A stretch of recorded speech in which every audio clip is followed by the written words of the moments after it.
میں ایک چراغ جل رہا ہو اور اس کی روشنی ہو، اور دوسرے چراغ میں جلنے کی صلاحیت تو موجود ہے، اگر اسے روشنی دی جائے تو وہ روشنی دے سکے، اسے جلایا جا سکے تو وہ جل جائے۔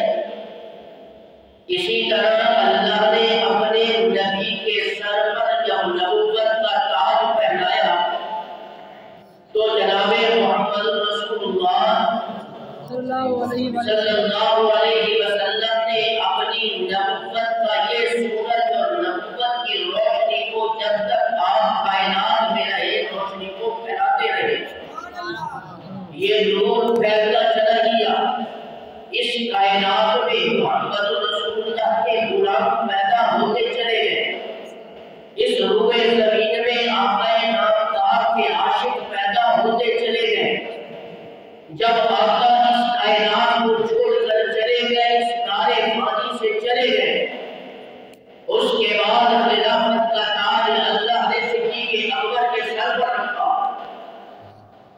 یوں سمجھ لیجیے کہ اللہ نے جو کمالات اور جو صفات اپنے پیغمبر میں رکھی تھی، وہ سارے کے سارے کمالات، وہ سارے کے سارے جمالات اللہ نے صدیق اکبر کے سر پر رکھ دی۔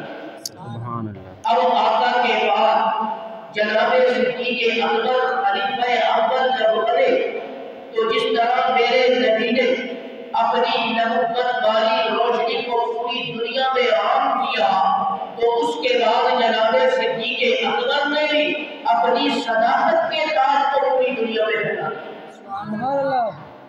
آپ تاریخ کو کیا کرتے تھے کہ صدیق اکبر وہ عظیم شخصیت تھے کہ ان کے والد ابو قحافہ فرماتے ہیں کہ میں جب اپنے بچے کو بیت اللہ کے اندر لے گیا کہ میں اس میں موجود تمام بتوں سے روشناس کرا سکوں اور میں اپنے بیٹے کو بتاؤں کہ یہ لات میرا خدا ہے، یہ منات میرا خدا ہے، یہ حضرت یہ میرا خدا ہے، یہ حول میرا خدا ہے۔ میں جب اپنے بچے کو ابھی چھوٹے ہیں جناب صدیق اکبر ابو قحافہ کہتے ہیں میں جب لے گیا تو میں نے بچے کو کہا کہ اس کو دیکھو یہ ہمارے خدا کھڑے ہیں، اس کا نام لات ہے، اس کا نام منات ہے، اس کا نام عزا ہے، اس کا نام حول ہے۔ ابھی بچہ ہے لیکن اللہ نے حافظہ اور صلاحیت کمال دی ہوئی، ہاتھ میں پتھر ہے۔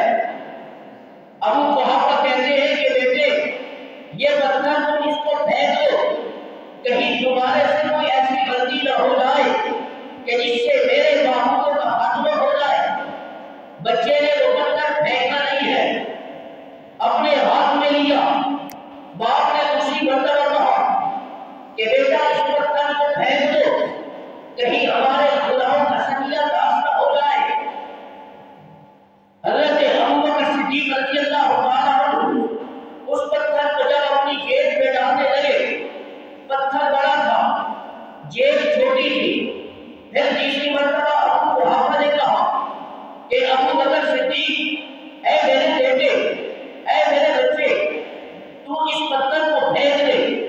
پتھر پھینکا نہیں، صدیق اکبر رضی اللہ تعالیٰ عنہ نے اس پتھر کو اپنی پیٹھ کے پیچھے یوں، میری طرف دیکھو، اپنی پیٹھ کے پیچھے یوں چھپا دیا اور چھپا کر کہا ابا جان جو پتھر میری پیٹھ کے پیچھے ہے اور جو میں نے چھپایا ہوا ہے یہ تیرے خدا میرے پتھر کو نہیں دیکھ سکتے تو اس کو خدا مان رہا ہے۔ سبحان اللہ۔ ہاں ایک میرا رب بھی ہے، ایک میرا خدا بھی ہے۔ ابا جان میرا خدا تو وہ ہے، میرا رب تو وہ ہے جو سمندر کی تہہ کے اندر اگر ایک پتھر بھی پڑا ہے اس پتھر کے اندر اور بھی پتھر ہے، پھر ان پتھروں کے اندر ایک پرندہ ہے، ایک چیونٹی ہے۔ اللہ اتنی بلندی پہ بیٹھ کر کے اس سمندر کے اندر پتھر کے اندر اس پرندے کو بھی خوراک کھلا رہا ہے۔ سبحان اللہ۔ میرا تو وہ خدا ہے، میرا تو وہ رب ہے۔ اللہ نے مجھے اپنے نبی کا غلام بنا دیا، مجھے خلیفہ اول خلافت صدیق اکبر بنا دیا، پھر وہ پتھر اٹھاتے ہیں، اس کے خدا سے مانتے ہیں، اس لاکھ کا لاکھ پتھر دور گرتا ہے، لوگوں میں یہ شور اٹھتا ہے کہ ابو قحافہ کے بیٹے نے ہمارے خدا کا سجدہ واسطہ کیا ہے۔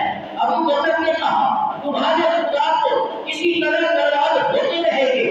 میں یہاں ایک جملہ محمود نماز کرنے سے پہلے کہ علی المرتضیٰ شیر خدا ضرور ہے، علی المرتضیٰ حیدر کرار ضرور ہے، علی المرتضیٰ شیر ضرور ہے، علی المرتضیٰ خلیفہ رابع ضرور ہے، علی المرتضیٰ حضرت فاطمہ الزہرا رضی اللہ تعالی عنہا کے شوہر ضرور ہے، لیکن یہ بات آج تک میں پہنچا دوں کہ علی المرتضیٰ رضی اللہ تعالی عنہ نے بھی اس وقت مکہ المکرمہ کے اندر سارے بتوں کو اس وقت ختم کیا تھا جب سارا مکہ فتح ہو گیا تھا، اور صدیق اکبر تو ابھی بچے ہیں، انہوں نے اس وقت مکہ کے اندر بتوں کو توڑا تھا جب ابھی کائنات میں اسلام ہی رہ گیا ہے۔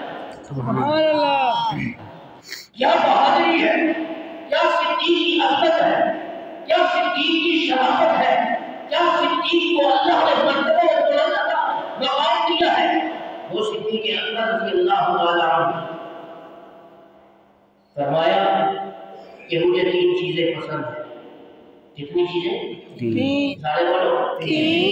حدیث میں آتا ہے ایک مرتبہ یوں صحابہ کرام بیٹھے ہوتے تھے، جناب رسول اللہ صلی اللہ علیہ وسلم سے تشریف لائے۔ اللہ کے نبی نے فرمایا کہ اے صدیق مجھے 3 چیزیں پسند ہیں۔ صدیق نے فرمایا یا رسول اللہ مجھے بھی 3 چیزیں پسند ہیں۔ سبحان اللہ! عمر سے رہا نہ لیا، فاروق اعظم نے فرمایا کہ 3 چیزیں مجھے بھی پسند ہیں۔ عثمان ساتھ بیٹھے ہوئے تھے، فرمایا یا رسول اللہ 3 چیزیں مجھے بھی پسند ہیں۔ علی المرتضیٰ بھی بیٹھے تھے، فرمایا یا رسول اللہ 3 چیزیں مجھے بھی پسند ہیں۔ آپ اس سے اور آگے چلے جائیں، جن چیزوں کو محبوب کبریاء نے پسند کیا، آپ کے یاروں نے بھی پسند کیا۔ پھر اس کے بعد زمانہ آیا تابعین کا، امام اعظم ابو حنیفہ فرماتے ہیں جو 3 چیزوں کو میرے رب نے پسند کیا، جو میرے نبی نے پسند کیا، جو ابو بکر عمر عثمان علی نے پسند کیا، میں بھی اس 3 چیزوں کو پسند کرتا ہوں۔ امام اعظم ابو حنیفہ دنیا سے چلے گئے، امام شافعی نے فرمایا کہ میں بھی 3 چیزوں کو پسند کرتا ہوں۔ امام شافعی بھی چلے گئے، امام مالک کہتے ہیں میں بھی 3 چیزوں کو پسند کرتا ہوں۔ وہ بھی چلے گئے اور حضرت امام محمد رحمہ اللہ تعالیٰ نے کہا اور امام احمد بن حنبل نے بھی فرمایا یہ سارے تابعین دنیا میں آئے، یہ سارے کے سارے تبع تابعین آئے، یہ سارے کے سارے علماء آئے۔ فرمایا کہ جب آقا نے جن 3 چیزوں کو پسند کیا ہے ہم بھی ان 3 چیزوں کو پسند کرتے ہیں۔ وہ 3 چیزیں کیا تھی مجھے اس تفصیل میں جانے کی ضرورت نہیں، یہ ایک حدیث سلاسی کے نام پہ تب بھی ایک طویل حدیث ہے۔ میرا مقصد بتانے کا یہ ہے کہ جو اس کائنات میں کام محمد رسول اللہ نے کیا ہے وہ صحابہ کرام نے اس امت کو کام کر کے دکھایا ہے۔ سبحان اللہ! وہ عمل کر کے دکھایا ہے۔ ابو بکر رضی اللہ عنہ فرماتے ہیں کہ میں نے 3 چیزوں کو پسند کیا اور دعا مانگ رہے ہیں اللہ مجھے 3 چیزیں پسند ہے۔ فرمایا کون کون سی؟ فرمایا نظر الی وجہ رسول اللہ، یہ چہرہ محمد مصطفیٰ کا ہو اور نگاہ صدیق اکبر کی۔ سبحان اللہ! اور دوسری دعا کیا ہے کہ اے اللہ میرا بال ہو اور محمد مصطفیٰ اپنے ہاتھوں سے اسے تقسیم کرنے والے بن جائے۔ تیسری دعا کیا کی کہ میری بیٹی ہو اور خادمہ جناب محمد رسول اللہ کی بن جائے۔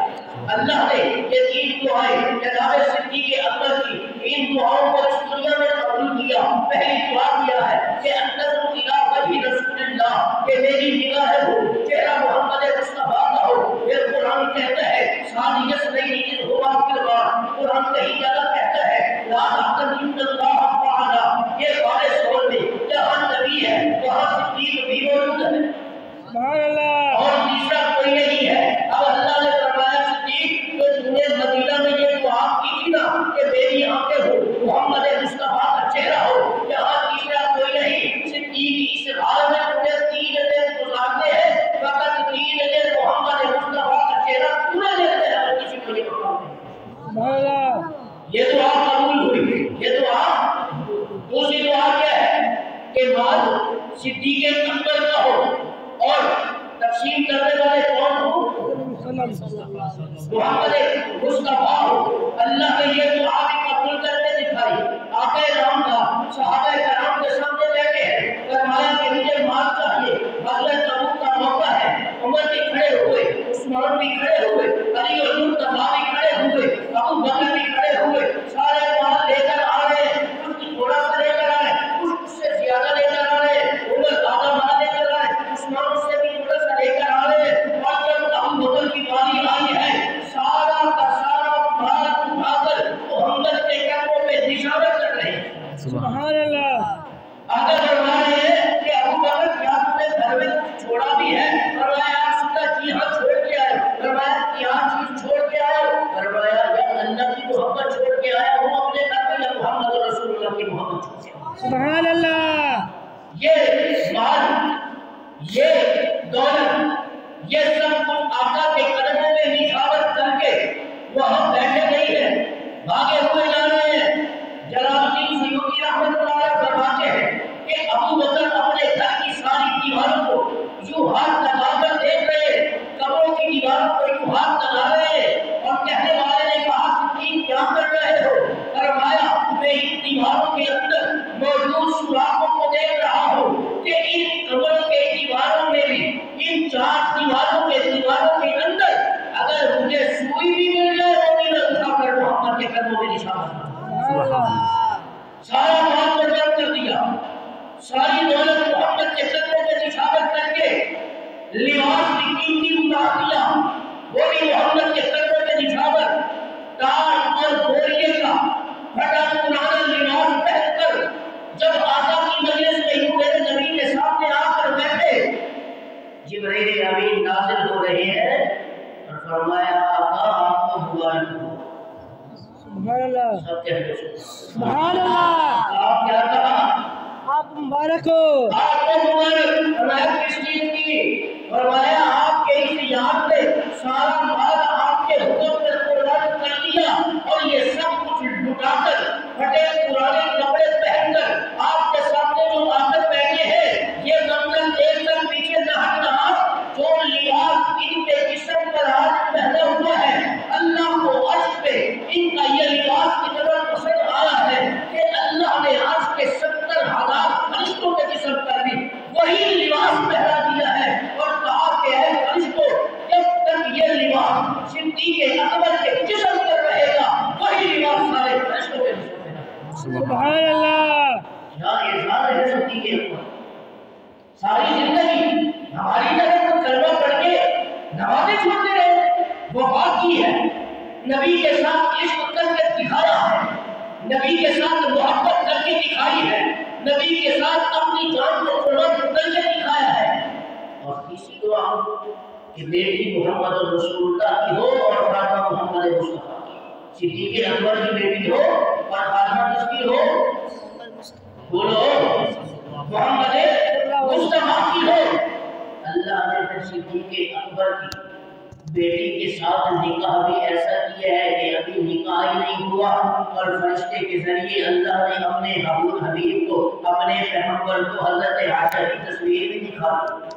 سبحان اللہ۔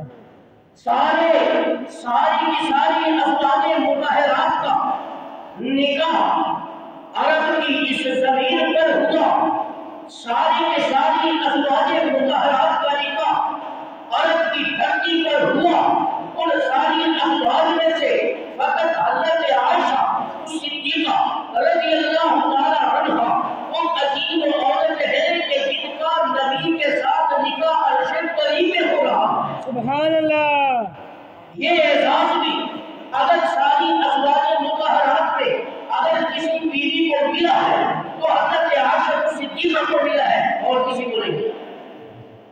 اللہ نے یہ 3 دعائیں ابو بکر کی 3 دعاؤں کو قبول کیا، اور ابو بکر فرماتے ہیں کہ جب میں نبی کا کلمہ پڑھ کے جب یمن کے سفر پر گیا تو میں لمبا سفر کر کے وہاں جا رہا تھا، تو مجھے کسی نے کہا کہ یہاں شیخ یمنی رہتے ہیں، بڑے عرب کے عالم ہیں، انہوں نے تورات کو پڑھا ہوا ہے، انہوں نے انجیل کو پڑھا ہوا ہے، انہوں نے زبور کو پڑھا ہوا ہے، جاؤ کی زیارت کرو۔ صدیق اکبر فرماتے ہیں میں بھاگا ہوا گیا اور اس قلم کے اس شہر سے میں نے جب ملاقات کی اور اسے بتایا گیا، اس نے کہا تم کون ہو؟ فرمایا کہ میں نبی کی محبت میں، نبی کی وفا میں، نبی کے عشق میں، نبی کا کلمہ پہنچانے کے لیے مدینہ سے یمن میں آیا۔ کہا کیا نام ہے؟ میرا نام صدیق اکبر، میں آپ کا نام اور میں آپ کو دعا ہوا۔ اچھا آپ سیرت کی کتابیں پڑھے، شیخ الجوزی نے کہا کہ صدیق میری عمر کا پتہ ہے تجھے کتنی؟ میں نے فرمایا 390 سال میں 4 صدیاں میں نے دیکھ لی، اپنی جو پلکیں اس کی جھکی ہوئی تھی نظر کچھ نہیں آتا تھا، جو دونوں ہاتھوں سے اپنی پلکوں کو اٹھا کر جب غور سے صدیق اکبر کا چہرہ دیکھا، فرمایا صدیق تمہیں مبارک ہو، میں تمہیں سلام پیش کرتا ہوں، میں نے ایک دعا کی تھی اللہ سے اور میں تورات کا بھی عالم ہوں، میں انجیل کا بھی عالم ہوں، میں زبور کا بھی عالم ہوں، میں نے اللہ سے درخواست کی تھی کہ ایک نبی اس کائنات میں آئے گا، ایک رسول اس دنیا میں آئے گا، آج کے اندر ایک پیغمبر آئے گا، مجھے اس کی زیارت کروا دے گا، اگر میں اپنی زندگی میں اس پیغمبر یا اس محمد مصطفیٰ کا دیدار نہ کر سکوں تو کم از کم اس کے غلام صدیق اکبر کا ہی دیدار کرا دے۔ سبحان اللہ۔ تو اللہ نے میری یہ دعا قبول کی کہ میں اتنی عمر میں مدینہ میں تو نہیں آ سکتا تھا، اللہ نے مجھے مدینہ سے نکال کر آج میرے سامنے کر دیا ہے، آج میں تیرا جی بھر کے تیری زیارت کر رہا ہوں۔ سبحان اللہ۔ میں صدیق جو کلمہ تم نے نبی کا پڑھا ہے، جان چلی جائے، جان قربان کر دینا، لیکن نبی کے کلمے کو نہ چھوڑنا۔ سبحان اللہ۔ نبی کیا کہہ رہے ہیں کہ جس نبی کا تم نے کلمہ پڑھا ہے مال لٹانا پڑے، مال لٹا دے گا، لیکن نبی کے طریقے کو، نبی کی سنت کو چھوڑنا نہیں ہے۔ میں جاؤ، جب مدینہ میں جاؤ تو اس پیغمبر مصطفیٰ کو، اس امام الانبیاء کو میرا سلام کہنا اور کہنا کہ شیخ الجوزی تمہیں کہہ رہا تھا اگرچہ میں نے تیرا چہرہ نہیں دیکھا تو میرے دیکھے تیری نبوت کو بھی تصدیق کیا ہے اور تیرے پیغمبر پہ ایمان لانے والے صدیق اکبر کی صداقت کو بھی میں تصدیق۔ سبحان اللہ۔ کون ابو بکر رضی اللہ تعالیٰ عنہ، کون صدیق اکبر رضی اللہ تعالیٰ عنہ؟ نبی اور صدیق میں مطابقت کیسی اللہ نے رکھی ہے، یہ بہت بڑے نقطے کی بات بتا رہا ہوں، توجہ کرنا میری۔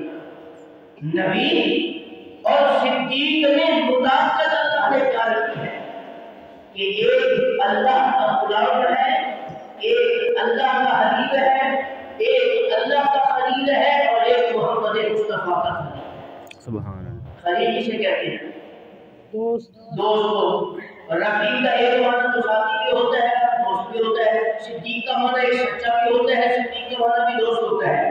ایک رب کا خلیل ہے اور دوسرا محمد مصطفیٰ خلیل ہے، مصطفیٰ کا خلیل ہے۔ اللہ نے اپنے خلیل ابراہیم کو کہا کہ اے خلیل جان پیش کر، فرمایا کہ نار حاضر ہے۔ نار کسے کہتے ہیں؟ آگ کو کہا نار حاضر ہے۔ محمد مصطفیٰ نے صدیق اکبر کو کہا صدیق جان پیش کر، صدیق نے کہا نار حاضر ہے۔ سبحان اللہ۔ ایک نے نار کو پیش کیا، ایک نے خان کو پیش کیا۔ اللہ نے اپنے خلیل کو کہا وَاذْكُرْ فِي الْكِتَابِ إِبْرَاهِيمَ إِنَّهُ كَانَ صِدِّيقًا نَبِيًّا۔ محمد مصطفیٰ نے